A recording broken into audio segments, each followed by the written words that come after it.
Mary had a little man. The fault. We believe that all men are created equal. To the magnificent mosaic that is America. From radio beacon to radio beacon. I have a dream today. Change has come to America. Believe me. Help is on the way. Knock, knock. Who's there? It's a figment of your imagination. Randi Rhodes Show. Turn up your mind. Oh, it's Friday, you bastards, but not just any Friday. Oh, no, oh, hell no. This is the day that Derek Chauvin finds out how long he will be cooling his heels in a prison somewhere in the United States of America. So the sentencing hearing for Derek Chauvin for the murder of George Floyd is underway. We heard the victim impact statements earlier. The little baby girl, the little daughter of George Floyd, she spoke about how her dad's death affected her. We heard from the brother of George Floyd, Philenace Floyd. We heard from other family members. And now we're listening to Matthew Frank, the Minnesota Assistant Attorney General. And he's going over what he submitted to the court as sentencing recommendations in light of the fact that Derek Chauvin not only was found guilty of second-degree murder, which carries a penalty of up to 25 years. I'm sorry, 40 years, 40 years, 25 years for third-degree murder, that would be the top, and 10 years for manslaughter. He was found guilty on all those charges, as you will recall. Now, in addition to being found guilty on all of those charges, there are aggravating factors in play. Now, you'll remember that Derek Chauvin, his lawyer, poor Eric, decided that he didn't want the jury, who had just convicted his client of these 3 crimes, capital crimes, to decide the aggravating factor portion of the penalty phase, right? So he actually said on behalf of his client, Derek Chauvin, that he wants Judge Peter Cahill to review the evidence and find whether or not Derek Chauvin met the threshold of beyond a reasonable doubt with aggravating factors in play. Of those aggravating factors, and there were 5, Judge Peter Cahill found beyond a reasonable doubt that Derek Chauvin was guilty of 4. And those 4 aggravating factors were that he violated a position of trust as a police officer, that he acted with extreme cruelty when he nonchalantly stared into the face of a camera held by a 17-year-old woman and in the presence of a 9-year-old girl, put his hand in his pocket or on his hip or just nonchalantly stared down into a camera as if he were above the law and stood there for 9 minutes and 29 seconds in the cruelest manner. Also, that he committed this act in front of children, just went over that, and that he committed these crimes, as part of a group. Now, you know that there were 3 other officers who haven't gone on trial yet. They will go on trial next March of 2022. I promise you that if the Judge Cahill, in this case, throws the book at Derek Chauvin, meaning 40 years for second-degree murder, 25 years for third-degree murder, and 10 years for manslaughter, they will all run concurrently, meaning that all those sentences go at the same time. So you only need to look at the top sentence, and then you'll know how long. But I predict that if Judge Cahill throws the book at Derek Chauvin, that these other 3 will leave skid marks to their lawyers' offices and beg for a plea deal. And that is another reason why this sentencing is so important. So important. All right, so right now, Matthew Frank has just concluded his explanation of his sentencing recommendation memo that he gave to Judge Peter Cahill. It is now my favorite time. It is time for poor Eric to stand up and defend the indefensible. The first thing he'll do, and he is doing right now, is putting Derek Chauvin's mom in front of the judge. So this is Carolyn Palenti. This is Derek Chauvin's mother. 19 years of his life to the Minneapolis Police Department. It has been difficult for me to hear and read what the media, public, and prosecution team believe Derek to be an aggressive, heartless, and uncaring person. I can tell you that is far from the truth. My son's identity has also been reduced to that as a racist. I want this court to know that none of these things are true and that my son is a good man. Derek always dedicated his life and time to the police department. Even on his days off, he would call in to see if they needed help. Derek is a quiet, thoughtful, honorable, and selfless man. He has a big heart, and he always has put others before his own.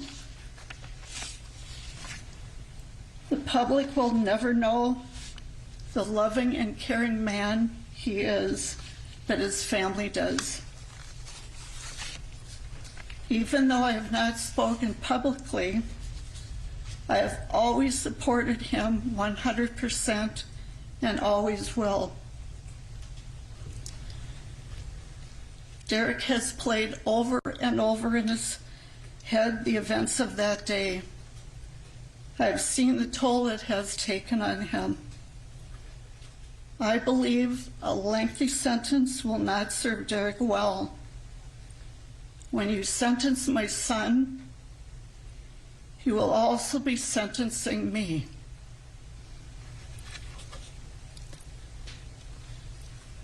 I will not be able to see Derek, talk to him on the phone, or give him our special hug. Plus the fact that when he is released, his father and I most likely will not be here.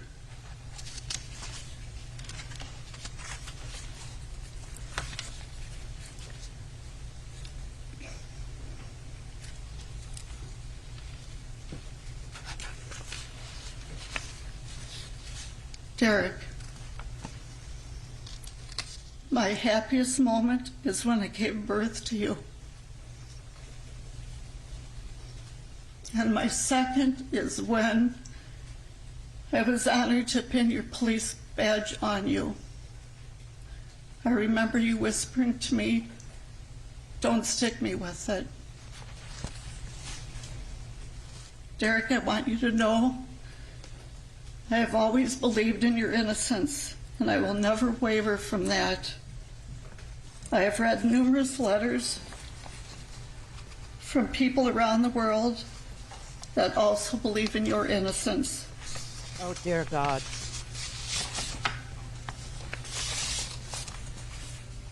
No matter where you go, where you are, I will always be there to visit you. Oh, boy. A mother's love. Pretty unbelievable, isn't it? He's a caring murderer. He's a loving boy. Well, they'll find out just how loving he is in prison. Mom, sorry. Your son committed murder on videotape. He's played it over in his head over and over again. We've seen it on television. Judge Peter Cahill has seen it on videotape hundreds of times. He's innocent. All things Randi at RandiRhodes.com. Go for launch. Speaking truth to power, The Randi Rhodes Show. Poor Eric. He has the world's worst clients. He has tried everything, including blaming George Floyd for his own death. He has accused, the community of, supporting Derek Chauvin. He has brought his mother to read a very poorly crafted statement, I must say. I get a mother's love. I really do. But for her to stand there and say, I believe in my son's innocence in front of a judge who not only heard from a jury that he was guilty of all the charges that were presented against him in the murder of George Floyd, but also found beyond a reasonable doubt, the judge himself did, that Derek Chauvin was guilty of 4 of the 5 possible aggravating factors that would contribute to a stiffer sentence for her son. I mean, she should have stood up there and said, I need to understand why my son is so angry. The Derek I knew was X, but the one that I saw on that videotape, you know what I mean? And then you make a claim that prison isn't going to help him. He needs professional anger management or whatever it is you're going to argue. Holy crap, poor Eric did not go over Miss Palenti's, impact statement very well. Now, did he? No, he did not. And in fact, he's now invoking some website that he set up. Poor Eric Nelson, the defense attorney with the world's worst client, Derek Chauvin. He's saying that he got over 1,000 responses on a community website that he set up. That said that they believe that, the murder of George Floyd was something that Derek Chauvin was correct in doing. That he had applied the right amount of force for a handcuffed man, prone on his face, on the ground, by kneeling on his neck and choking him to death with his knee for 9 minutes and 29 seconds while staring into a camera. Wow. That's really quite a website you got going there. But, he, like I said, has the world's hardest client. Told me that he was a solid police officer, that he did his job, that if somebody asked him to do a particular task, he never complained, he did it. One person told me that one of his sergeants told me that if I had asked him to dig a ditch for 8 hours, he would have picked up a shovel and he would have never complained for a second. He would have done his job. He was decorated as a police officer. Multiple life-saving awards. Okay. He was decorated. I'm sorry. For valor. I can't. Because, Derek Chauvin is facing additional charges in another unrelated matter. A 17-year-old has brought charges for, abuse of authority and use of force against him. And he's obviously facing a civil rights case for violating George Floyd's constitutional right to live. So I don't want to hear how he's decorated, do you? Because if you do, I'll play it. I will play it. But I just don't really need to go through his awesome, awesome career, which included 19 other abuse of force complaints against him. I really don't need to hear how he was decorated for that. It's not helping. All right, Ronnie in California. Randy, hello. I'm an Air Force man as you are, but I want to get right to the point about this sentencing.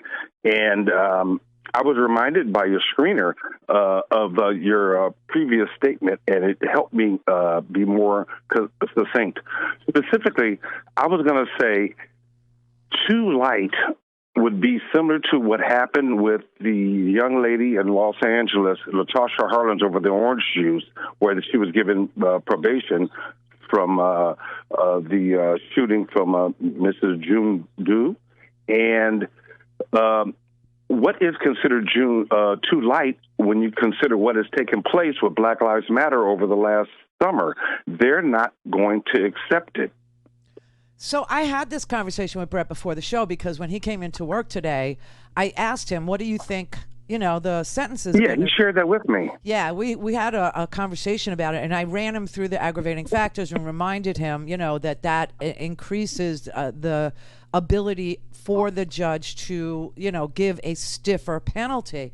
And we were talking about, like whether or not the judge needs to throw the book at Derek Chauvin. And I can't think of anything I've ever seen in all my life covering news stories that was more offensive, that was crueler, that was lower, that was... I concur. And so if ever there was a case where 40 years was due, it would be this one. And not because, and I told him this too, I don't think Peter Cahill, although he's a human being, gets to consider whether or not Black Lives Matter will be happy or not with whatever he gives Derek Chauvin as penalty, as times, to go to jail. But right, and thank you for getting me back on track. Right, but what I want to see, what I personally want to see is he's 42, and I wanted to, throw that out there too. He's 42, and I don't want to see him do 10 years in jail, come out at 52, and go back into some police force somewhere in the United States. He's got to be in jail until he's 65 years old. Yes, or he'll be a commentator on Fox News. Right, exactly. A martyr. Yes, he will. Spot on. Right. So that was that was a conversation that we had. Yeah. Now you and Brett had to grapple with that, and I was grappling with the 40 years because that's what I believe. If there's ever a time in history, okay, I'm talking regardless of the Detroit riots and all that, and what happened in the uprisings in Los Angeles, this is paramount, and it appears that you agree. What was Brett's opinion? So Brett thinks that he's going to get a low end of the 40 years, and after first he said 10 years, and then after we talked it through and I told him about the aggravating factors, because everybody forgot, which is why I opened with it, to remind you that the judge had found that 4 of the 5 aggravating factors beyond a reasonable doubt had been proven, that he should, that 40 years of the 40 years, that allows the judge to do 20 or 30, you know what I'm saying? And so... Yes, I do. Yeah, so Brett was like saying 12. He thinks 12. And Will not cut it. And that's what I'm saying. And we're back in the streets again. Well, I'm not even thinking about the effect. I'm thinking about justice and what he earned himself. And Derek Chauvin earned himself 40 years. He did. He earned himself 40 years. He's been convicted of second-degree murder, which carries a penalty in Minnesota of 40 years, up to 40 years, with 4 of the 5 aggravating factors present, and videotape where the look on his face, the absolute... Under the color of law. Nonchalant, like, in your face... You can't touch me. I mean, just the attitude of this man as he's killing another man in front of children. Sorry, but that's 40 years for me. If I can jump in real quick and just say, my aggravating factor is the knee on the neck with that look. That look, yeah. Call 561-270-3844. 561-270-3844. All right, so the court, Peter Cahill's court, is in recess for 15 minutes. He said he needed to take in everything that he had heard this morning, and he will then prepare his sentencing memo, and he will read it to the defendant. He will read it to... Derek Chauvin, and Derek Chauvin will find out just how long he's going to spend in the cooler. If there's anything that Judge Peter Cahill ought to take back with him into his chambers, it would be this. We used to have dinner meals every single night before we went to bed. My daddy always used to help me brush my teeth. Oh. Do you miss him helping brush your teeth? Yes. How do you hope that the world remembers him? Well, they help him because those mean people did something to him. Yeah. If you could say anything to your daddy right now, what would it be? It would be, I miss you and I love you. Judge Peter Cahill, I thank you for allowing me to share this today. George's life mattered. So my family and I, most of all, my niece, Gianna.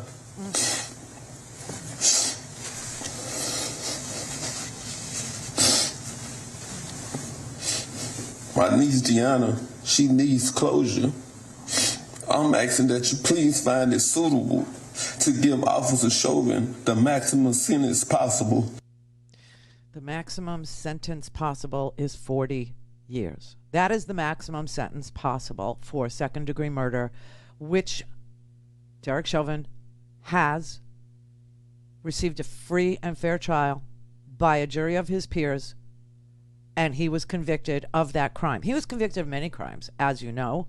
All of the crimes that he was charged with, he was convicted of, and then in a smooth move, poor Eric said, I don't want the jury to deal with the aggravating factors. Remember we had the Blakely hearing? Yeah, that was when you have a decision to make. Do you want the jury to decide whether or not you've proven aggravating factors should play into your sentencing, or would you like the judge to do it? And Derek Chauvin and poor Eric chose the judge to do it.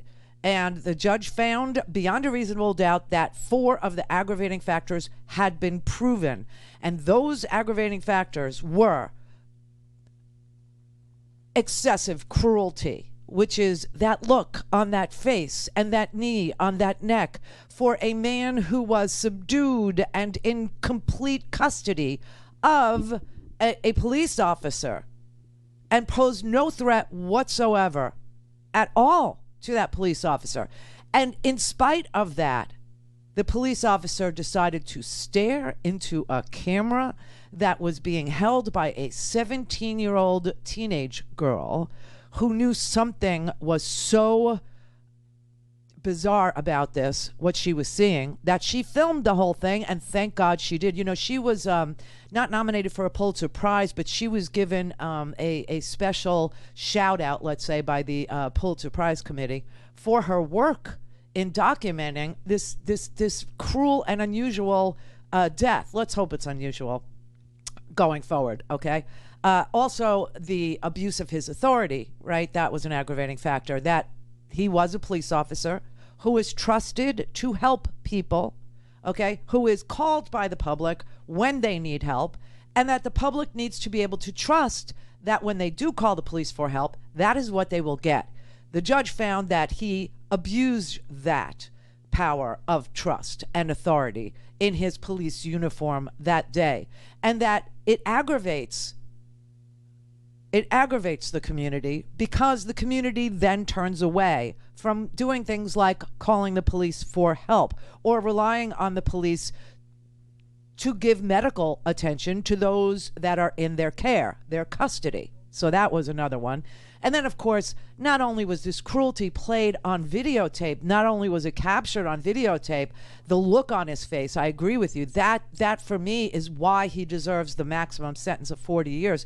But that he did it in front of children, who, for the rest of their lives, will carry with them that they witnessed the murder of a man on the sidewalk outside of a food store in Minneapolis. That trauma will be with them for the rest of their lives. And one of those kids was only 9 years old. The other one, obviously, the 17-year-old girl. So that's an aggravating factor. And then, of course, the fact that he had all this backup with him, okay? There were 3 other cops who were stationed further down George Floyd's body, okay? And there was a cop across the street, too, that I didn't realize until the trial actually was well underway, that there was a police officer across the street. And that police officer was never asked to come and help because there was no reason that those 4 needed any additional help. And so the 4 of them did this crime together. And when you commit crime like that, when you commit a murder in a group, that's considered an aggravating factor. So all of those, the cruelty, though, is the part that I think Americans of good faith, Americans who are real with themselves and others, Americans who can say what they saw articulate what they saw in a nonpartisan, let's say, fashion. We all know that that was just the cruelest, almost 10 minutes of snuff movie that we have ever seen. Ever. Vincent in Nevada. Yeah, Randy, love you so much. Thank you. I think the minimum and what might be given is about 25 years. That's the minimum acceptable that I think. Just wanted to put that out. Wondering what you thought about that. 40 years is what I think. But, you know, like I said, this is such a unique case in that it was done in front of children, in that it was done with 3 other police officers, in that it was done with such cruelty and such nonchalance. I mean, arrogance was what you saw on that man's face, complete. And that other officer, Tao, who stood there with his arms crossed like he was a bodyguard at some club. Yeah. Holy crap, man. And the other reason, I think, is this needs to be an example to every other police officer that serves, that this is what happens now. People will videotape you. You will get 40 years. You will never get out of prison. And the other 3 need to enter into plea deals right now and spare us of the heinous nature of 3 more trials. Yeah. So, yeah, I didn't think you had just mentioned about the kids, that the actual kids witnessed that. Yes. That should be an aggravating factor. It is. I had not thought about that. Well, that is what, the aggravating factors are. Particular cruelty, did it in front of children, as a group, and abuse of his position of trust and authority. You know, we give police officers an amazing amount of authority over us, right? There should be an enormous amount of responsibility, too.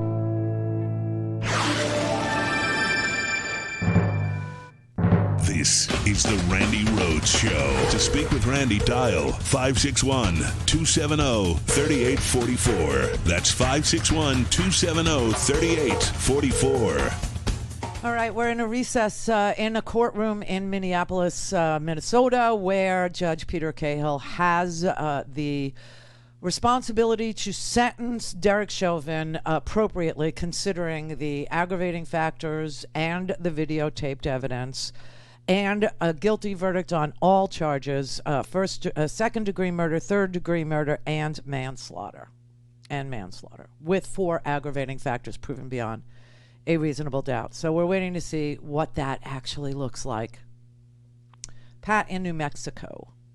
Hey, I'm just a little bit beside myself. I'm kind of like here, just kind of a little confused because you have this self-professed outrage against Derek Chauvin and for George Floyd, and yet, as is well documented, you've been a Bernie bro for a long time, maybe a lifetime. I wondered if you know how old Bernie is, and if you feel like maybe, like for one example, maybe more than James Comey, that Bernie gave us Trump, which gave us Gorsuch, which gave us Kavanaugh, which gave us Phony Barrett.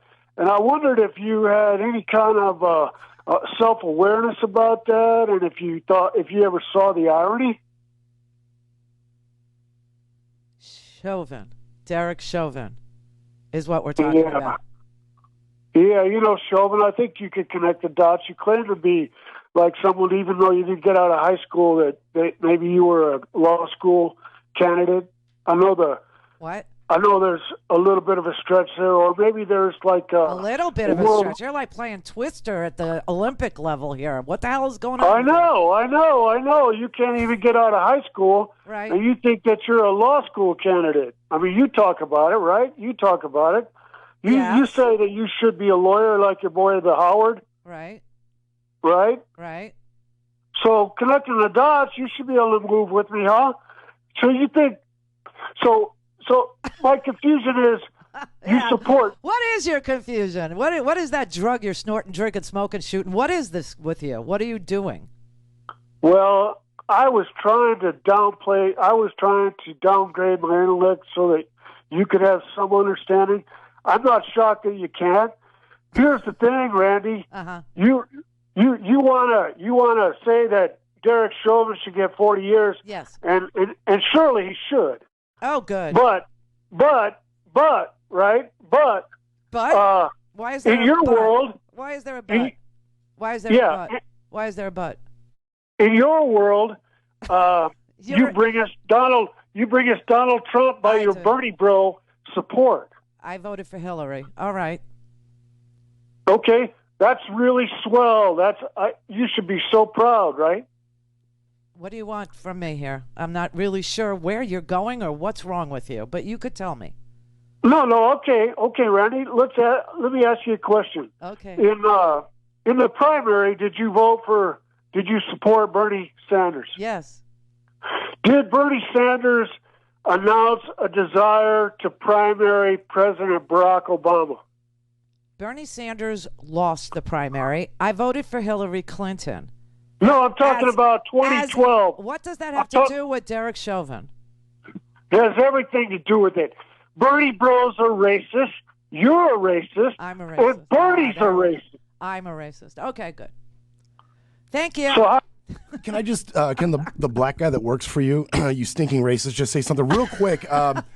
One, he must have been the MAGA Riddler, because he was like, riddle me this, Randy. What does Derek Chauvin have to do with Bernie Sanders? And you failed, because nobody knows what he's talking about. And two, I think it's funny how your hate listeners, they know Howard, they know your education, they know where you live, they know the show. These hate listeners love you, Randy. They love you. Well, it's a proven fact that people that hate you listen longer. So that is kind of the risk you run by being somebody who is, strident, let's just say, and fact-based, that it runs into the risk of alienating people to the point of hating you, but they do listen longer. So, it's kind of like a weird deal.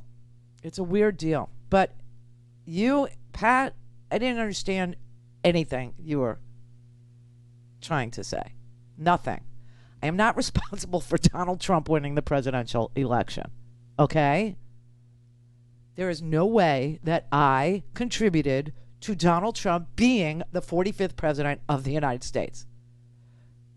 Not a chance, no matter how you sit there and spin your wheels, or what, far left crap you imbibe or ingest all day.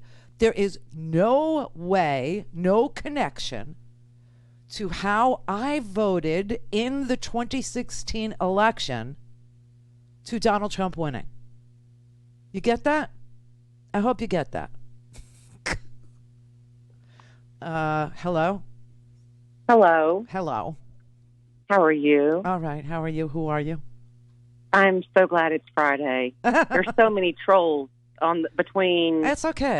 Free It's okay. Speech TV and the internet. But it's anyway. fine. It's fine because they make no sense. And the more that you understand that they make no sense, the more that you understand that they think weird stuff based on nothing, the better off we are as a nation. So yeah, like Susan B. Anthony says, though, organize, agitate, educate. Yeah. And having trolls just makes us do that more. It does. My reason for calling, okay, go ahead. My reason for calling is that I'm going to help the Democrats with some rallying cries and help them push the talking points by saying, if those were a list I gotta of people go. that Let you me were jump. naming off, I gotta jump because he's sentencing him right now. Okay. I want to listen in. This is Judge Peter Cahill.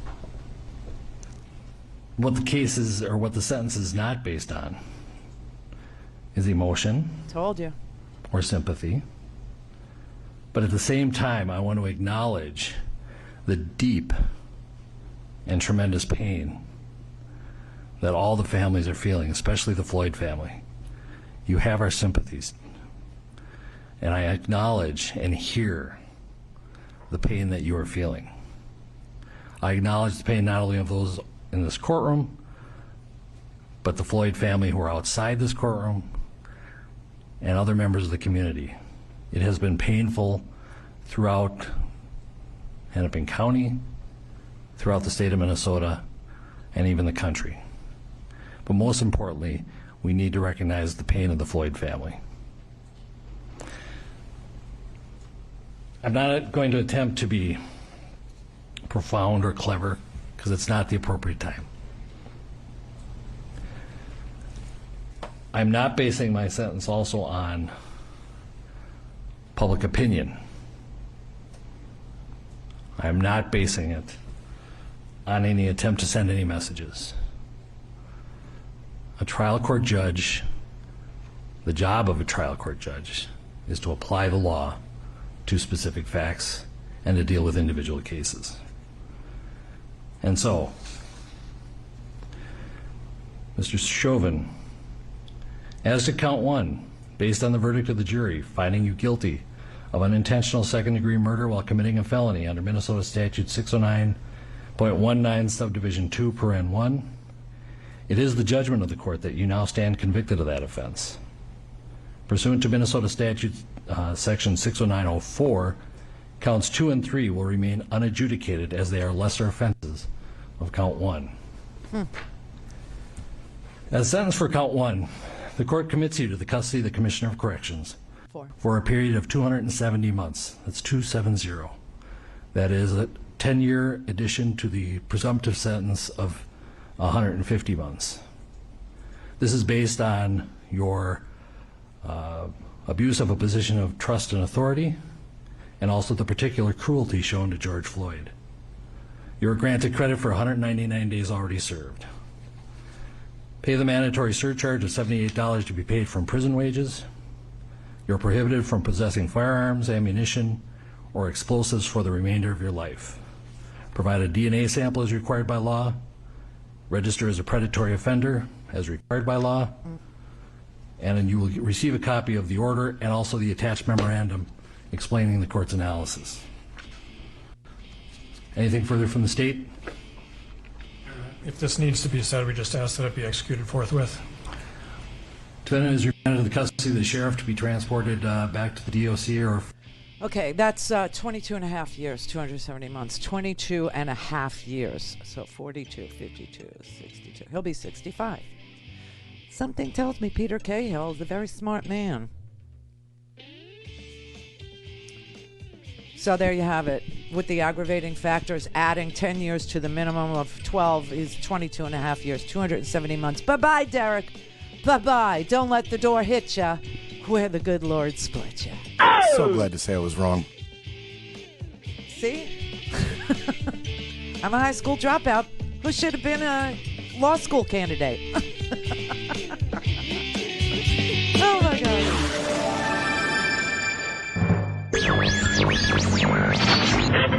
Mary had a little man. The fault. We believe that all men are created equal. To the magnificent mosaic that is America. From radio beacon to radio beacon. I have a dream today. Change has come to America. Believe me. Help is on the way. Knock, knock. Who's there? It's a figment of your imagination. Randi Rhodes Show. Turn up your mind. Today, the Department of Justice is suing the state of Georgia. Our complaint alleges that recent changes to Georgia's election laws were enacted with the purpose of denying or abridging the right of black Georgians to vote on account of their race or color in violation of Section 2 of the Voting Rights Act. Several studies show that Georgia experienced record voter turnout and participation rates in the 2020 election cycle. Approximately 2/3 of eligible voters in the state cast a ballot in the November election, just over the national average. This is cause for celebration. But then in March of 2021, Georgia's legislature passed SB 202. Many of that law's provisions make it harder for people to vote. The complaint alleges that the state enacted those restrictions with the purpose of denying or abridging the right to vote on account of race or color. Well, that's one way around a filibuster, ain't it? That was Merrick Garland, the Attorney General of the United States, today announcing that the Department of Justice is suing the state of Georgia for taking away, well, it's just for voter suppression efforts that are directly related to the number of black voters that showed up in 2020 for Joe Biden. That is and everybody say, well, you know, they didn't want to pass the Voting Rights Act. They didn't want to pass the Senate. You know, they filibuster. They don't even do. What are we going to do? What are we going to do? That's one way around the filibuster. So the filibuster prevented the Senate from saving elections. But then, like one of the callers said, could we turn to the courts? Listen, I'm going to tell you this is a very slow process, just so you know. It feels very good to see Merrick Garland do something dramatic today. It feels good to know that the Biden administration is clearly aware of voter suppression in Georgia being directed at black voters on purpose, because the number of black voters that showed up in Georgia was cause for alarm for the Republicans. Of course, for us, it was cause for celebration. So it was good to hear, but let me tell you, the wheels of justice grind uber slowly. Uber slowly. So we do have a lawsuit now against Georgia. You would think that perhaps that lawsuit might be expedited, considering that we're going to have an election in 2022, and they've already passed this voter suppression bill, SB 202. Okay, so it's hard for me to feel confident that the courts will fix this. However, we did see Derek Chauvin today get 22 and a half years behind bars a year after George Floyd was murdered. So there's that. Kenyatta in L.A. Hi, Randy.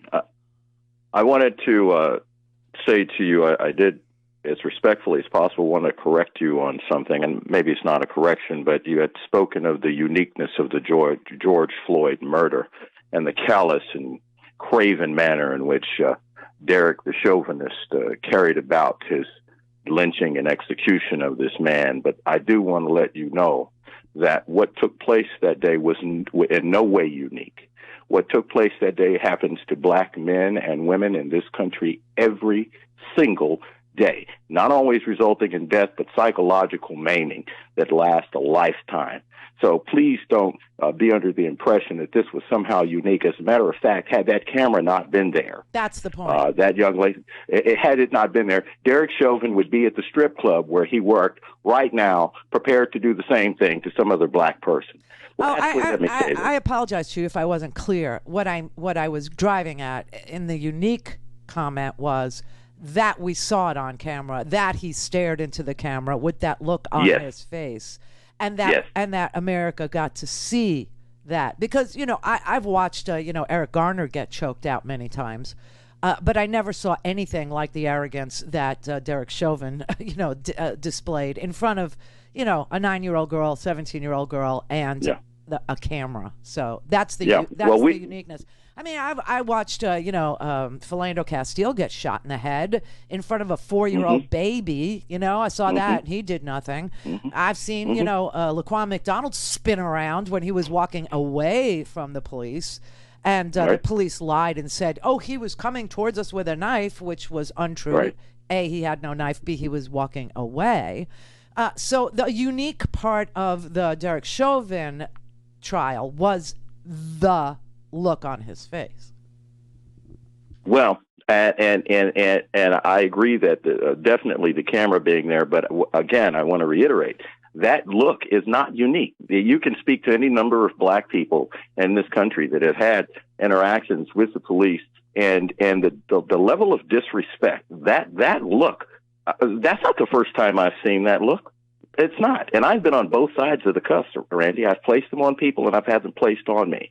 And so I can tell you that is not unique. Now, it may be unique for you, but it is a matter of fact for us. And let me say this to you. We just had the President of the United States mandate and sign a law that made Juneteenth a federal holiday. Yet, this is a country.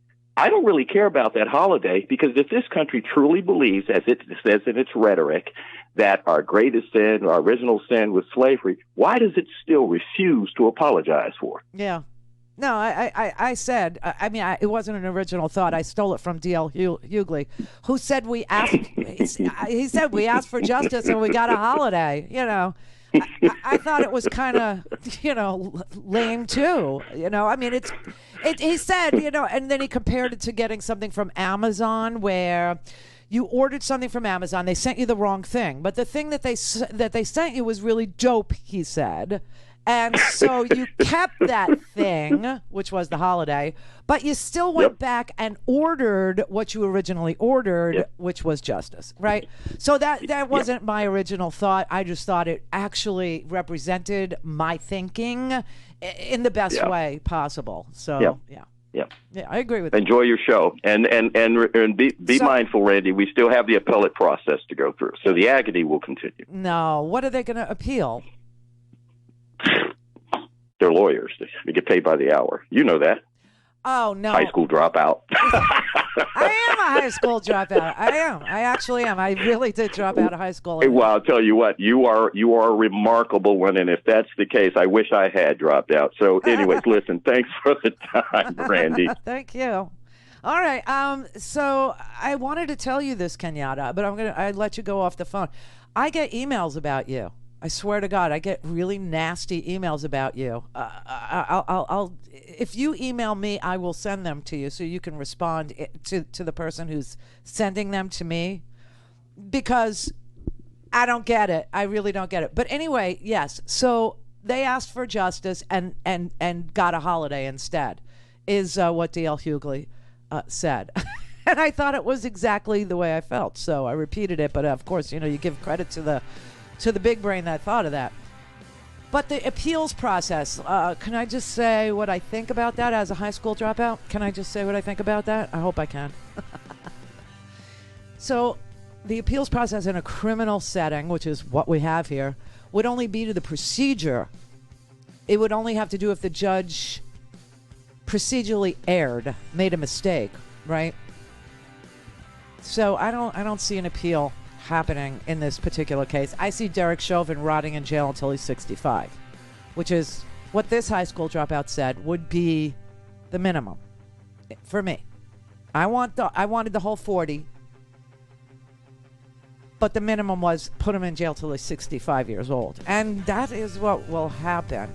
Now remember, he also has a constitutional civil rights claim pending. All things Randy at RandyRhodes.com. Go for launch. Speaking truth to power, the Randi Rhodes Show. Our complaint today alleges that several provisions of SB 202 were passed with a discriminatory purpose in violation of the Voting Rights Act. The Georgia legislature passed SB 202 through a rushed process that departed from normal practice and procedure. The version of the bill that passed the state Senate on March 8th was 3 pages long. Days later, the bill ballooned into over 90 pages in the House. The House held less than 2 hours of floor debate on the newly inflated SB 202 before Governor Kemp signed it into law the same day. These legislative actions occurred at a time when the black population in Georgia continues to steadily increase. So that's Kristen Clark. She's in charge of the Civil Rights Division over at DOJ. And, you don't want to be like a Derek Chauvin with Kristen Clark at the head of the Civil Rights Division at the Department of Justice. That was her speaking about Georgia's suppression attempts to tamp down all this voting that's going on by black people in Georgia. So Republicans, as you know, at the state level, are doing everything that they can to disenfranchise African-American voters, older voters, younger voters, Democratic voters. Everything that they could do. And, if Donald Trump was still in charge, his solution would be just shoot them. How do we know that? Well, there's a new book out. Yes, there's a new book out that... It's just frightening. It has conversations in it that apparently happened in the Oval Office between General Mark Milley, General Mark Milley, and Bill Barr, who was the former Attorney General of the United States, and Donald Trump. And Donald Trump was telling General Mark Milley that he wanted heads cracked open. He wanted protesters, the Black Lives Matter protesters, shot and killed. And when Bill Barr explained to the President of the United States that in order to do that, he would have to invoke the Insurrection Act, Donald Trump said, well, what does that do? And he said, well, it would put General Mark Milley in charge of the protests, meaning you would now be in charge of the protests. You would be in charge of the military acting against civilians who are protesting police brutality in front of their faces, captured on videotape across this here country. And Donald Trump said, well, Mark Milley told him, he pointed to a picture of Abraham Lincoln in Donald Trump's Oval Orifice, and said to him, sir, that man, Abraham Lincoln, had an insurrection. What you have is protests. Not the same thing. So Donald Trump was unwilling to invoke the Insurrection Act, but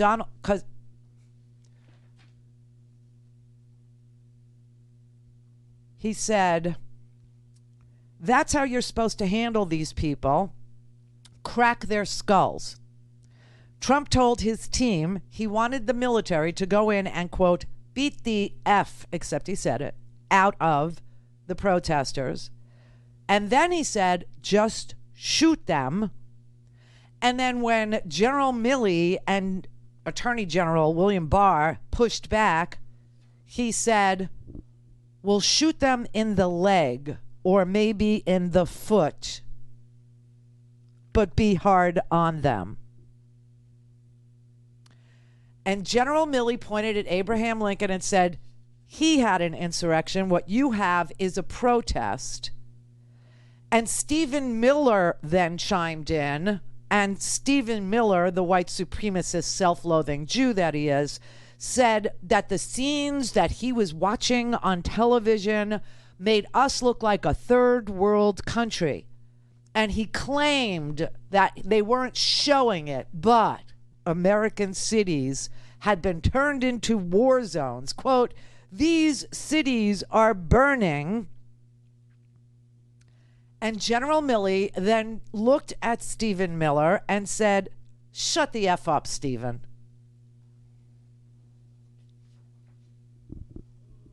Shut the F up.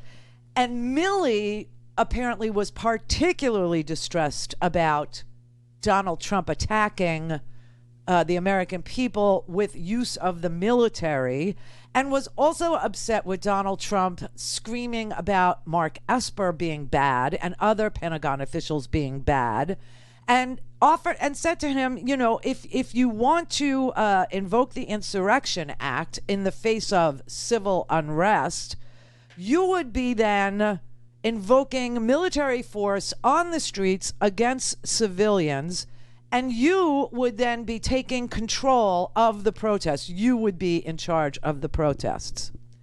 And that's when he said to him, that guy, Abraham Lincoln, had an insurrection. What we have, Mr. President, is a protest.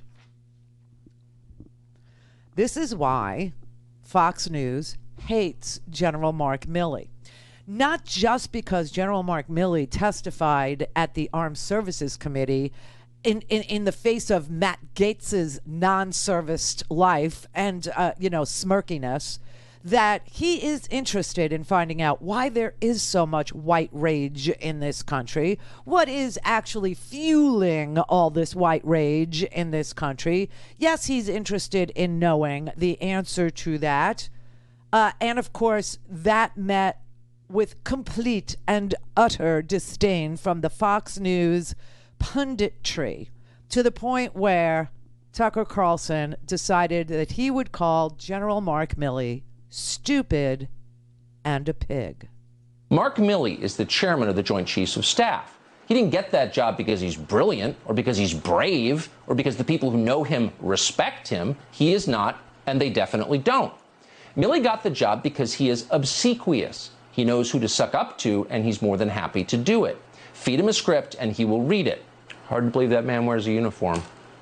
He's that unimpressive. Notice he never defined white rage, and we should know what it is. What is white rage? He's not just a pig, he's stupid. That's white rage, Tucker. You're like memeing yourself. You are the epitome of white rage. You're rich, you're Ivy League educated, you are privileged, you are heir to the Swanson frozen dinner fortune, and you're still pissed off. The epitome of white rage. And it wasn't just him, it was all of the Fox News idiots just trashing General Milley because General Milley stood in between using the military against civilians who have a just cause. Police brutality, police reform, equal justice under law. It is a just cause. And Mark Milley stood in the way of Donald Trump just shooting people, which is what Fox News would prefer.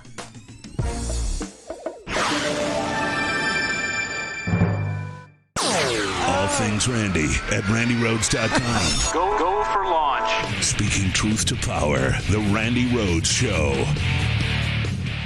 We are sending our tax dollars to this military to an attempt to weed out so-called extremists, which just means conservative evangelical, as far as I can tell.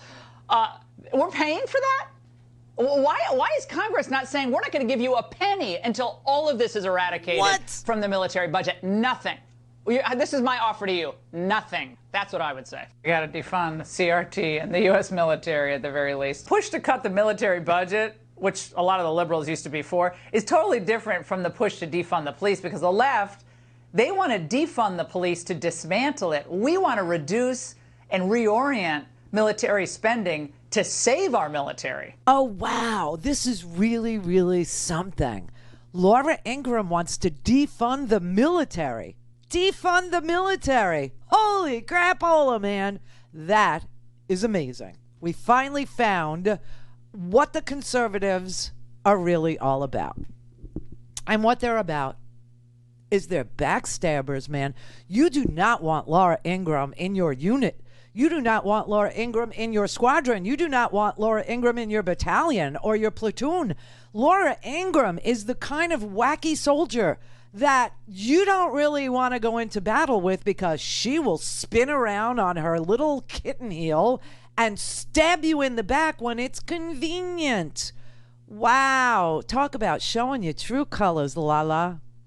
Have another glass of wine. More wine, dear? Holy crap. Want some cheese to go with that wine? They want to defund the military because they hate General Mark Milley. That is amazing.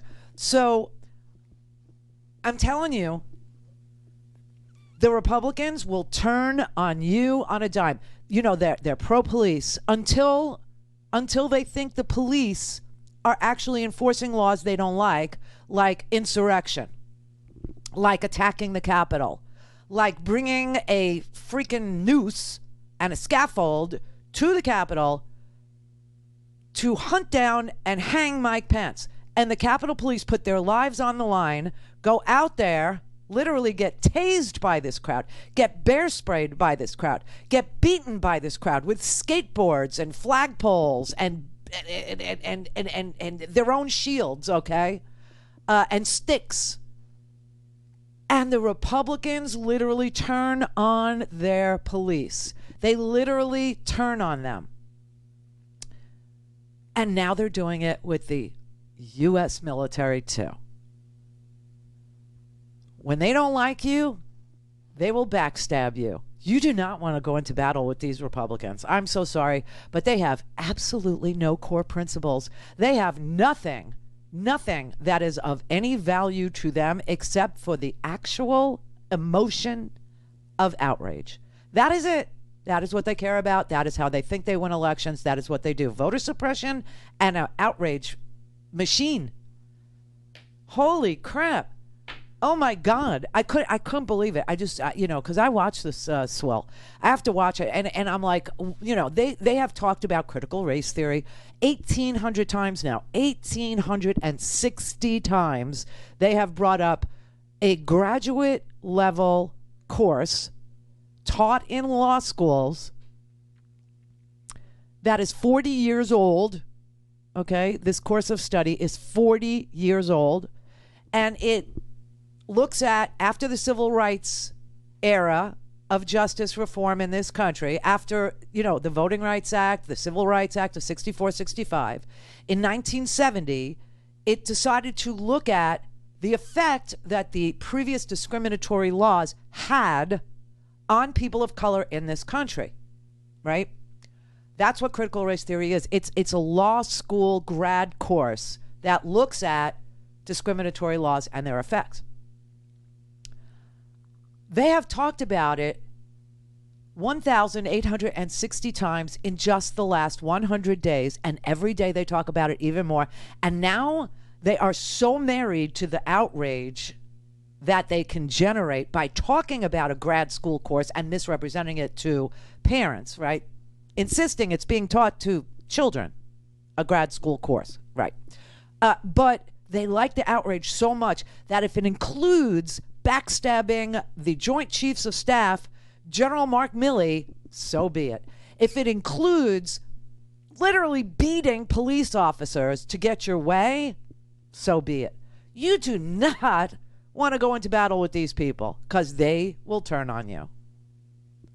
This is every soldier's nightmare, is to have to fight alongside a Laura Ingraham. This is every airman's nightmare, is to have to fly in a fighter jet along with Tucker Carlson.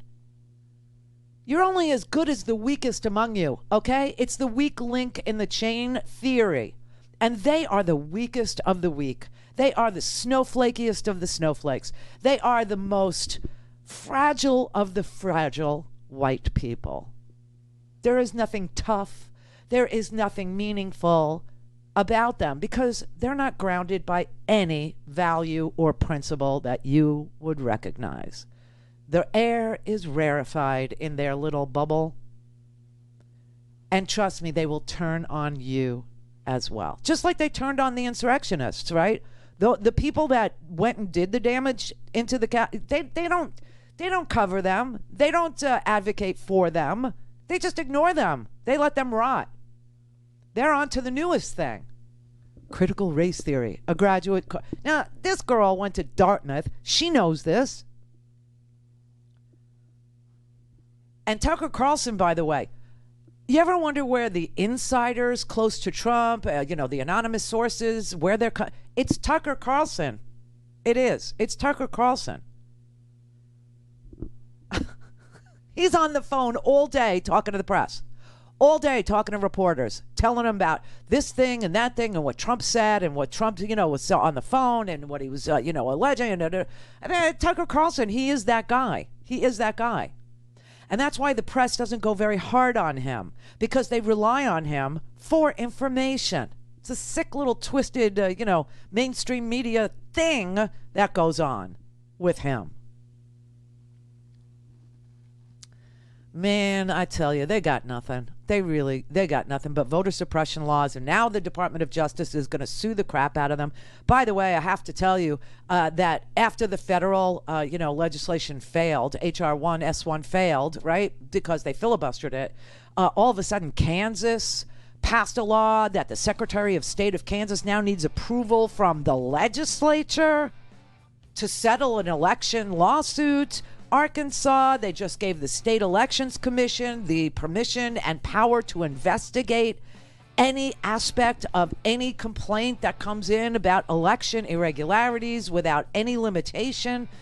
Arizona, the Republican legislators wanted to weaken, they're trying to take away the authority of your Secretary of State, Katie Hobbs, so that she can't defend election lawsuits. They've limited her to hiring one lawyer on your behalf. Holy crap, man.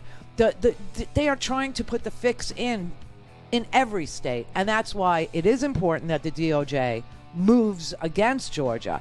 But now, and they also said today at the end of the press conference, more to come if other states follow. They're following. It's all they got. Voter suppression and undo the election part. This is the Randi Rhodes Show. To speak with Randi, dial 561-270-3844. That's 561-270-3844. We are seeing a dramatic increase in menacing and violent threats, ranging from the highest administrators to volunteer poll workers.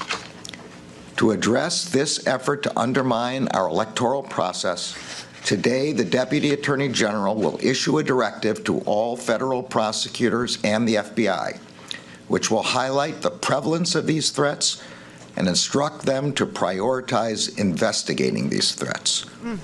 Today, we will also launch a task force, including personnel from the Criminal Division, the Civil Rights Division, the National Security Division, and the FBI to focus on these threats. We will promptly prosecute any violations of federal law. Can you believe this, Swell? This is what, the Republican media, this is what conservative media, this is what, uber right-wing media has done to this country. We're at the point now where the Department of Justice has to notify prosecutors in every single state about threats to election workers. Election workers. People who man the polling places, people who, oversee the voter rolls, people who register voters, people who, sit there and, give you your ballot at a polling place. Oh my God. Oh my God. And this is why it's so good that Rudy Giuliani will never see the inside of a court of law except as a defendant going forward. It's starting to happen where people are starting to be held accountable for their incitement of violence. Remember, Rudy stood there the night before the violence and said, trial by combat. Remember, Rudy went to court in Pennsylvania and lied to the court. Remember, Rudy went to Four Seasons Total Landscaping where his face literally melted into his hair.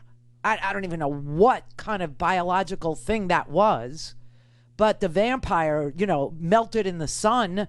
And he was lying to the American people about fraud and lying to the American people about votes flipping and lying to the American people and getting them agitated and getting them outraged to the point where they showed up for a rally that the president had tweeted would be wild, and Rudy told them what that wildness should look like: trial by combat. And then they ended up beating the police officers that they love so much with their Blue Lives Matter flags. You don't want to be in this army of miscreants. You really don't want to go fight with them, because they will betray you, man. They will betray you. Rudy went on, for those of you who live without the psycho media, every once in a while you have to come outside of the bubble of reality, and you have to look at what they are doing over there and what they're saying over there. They interviewed Rudy yesterday after he lost his law license. They are declaring right now that you are a threat. At this moment, you are an immediate threat to the public interest. You, Rudy Giuliani, just sitting there because you're not unifying behind Joe Biden. The country's being torn apart. That's not why. That's what they're citing. Yeah, the country is being torn apart because of cable news or whatever. Well, I made all those statements, correct?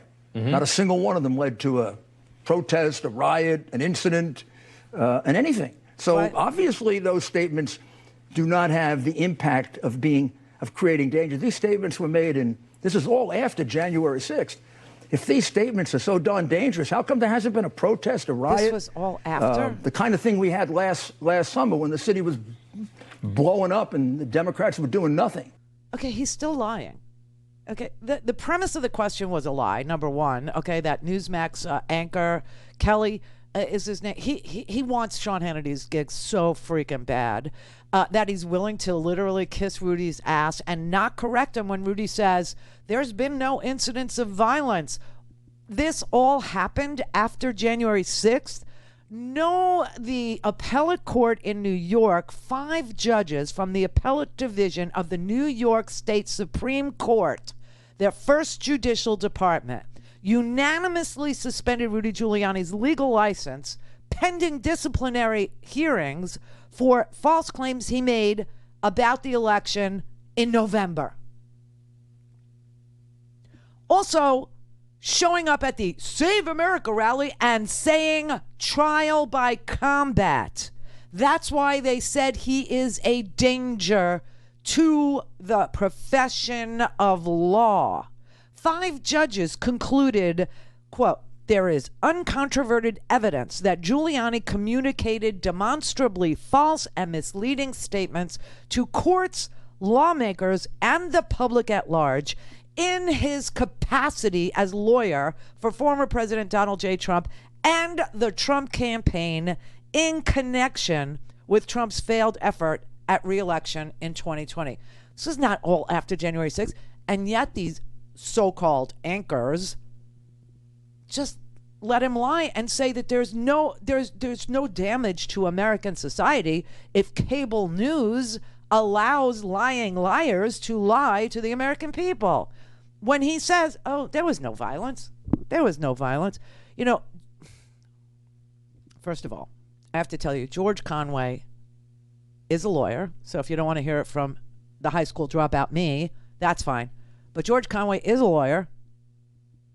And he laid out all of Rudy Giuliani's lies. This isn't about who he was representing. This was about the lying, the incessant lying, saying that thousands of people voted in Georgia, dead people voted in Georgia, and in fact only 2 were found to have voted that way. Trump voters. Saying that thousands of underage voters in Georgia voted, and in fact there was a full audit in Georgia, and it was found that 0 people had voted. 0. He lied to a court about the claims that were actually being litigated in the court. His client, the campaign, had withdrawn its claims of fraud, and yet Giuliani stood up before a federal judge and said, we're asserting these claims of fraud. And his co-counsel had to stand up and say, no, we're not. No, we're not. He lied to courts. He lied to the public. And in the context of how important and how significant and the poisonous effect of these lies, the court said that they had no choice but to suspend him even before having a full hearing. So that's why they took away Rudy Giuliani's law license, in part. What you may not realize is Rudy only went to court one time representing Trump's fraud claim. That was in Pennsylvania. Rudy stood up for 30 minutes. Now, we didn't get to hear it. But Rudy stood up apparently for 30 minutes and claimed to the court in his argument that this was a claim of fraud, that this was a claim of a fraudulent election. And in fact, Rudy said it wasn't just Pennsylvania, it was national, widespread fraud committed by mayors and governors across this here country. He also asserted to the court that more absentee ballots came in during the election than were sent out before the election. And none of that was true, and the court found that none of that was true, and the court challenged Rudy on these facts. And when he was challenged on the facts after a 30-minute tirade, a 30-minute argument to the court about why they were there, he then said, oh, no, we're not alleging fraud. We're not alleging fraud. And that's because his co-counsel said, we're not alleging fraud, we're not alleging fraud, we have no proof of fraud. There is no proof of fraud. But what the 5-judge panel found was that Rudy's claim and his mischaracterization of the case, he said it was just a passing mistake. These 5 judges heard his argument and they said it was not simply a passing mistake or an inadvertent reference. Fraud was the crown of his personal argument before the court that day. his allegation of widespread nationwide voter fraud, of which this is a part, is the claim he persisted in making. And when the court pressed him to prove any of this, he claimed that a member of his team, inadvertently took the information from a website. And he also asserted to the court that Joe Frazier, who's dead, voted in 2020. And Rudy said he got that off of a blog, and the blog got that wrong. Because Joe Frazier's been dead for more than 5 years, and Rudy said, oh, he died 5 years ago? Oh, I got that off a blog. Hollow. Very hollow, everybody. Have a good weekend. Stay cool in Seattle. Oh, my God.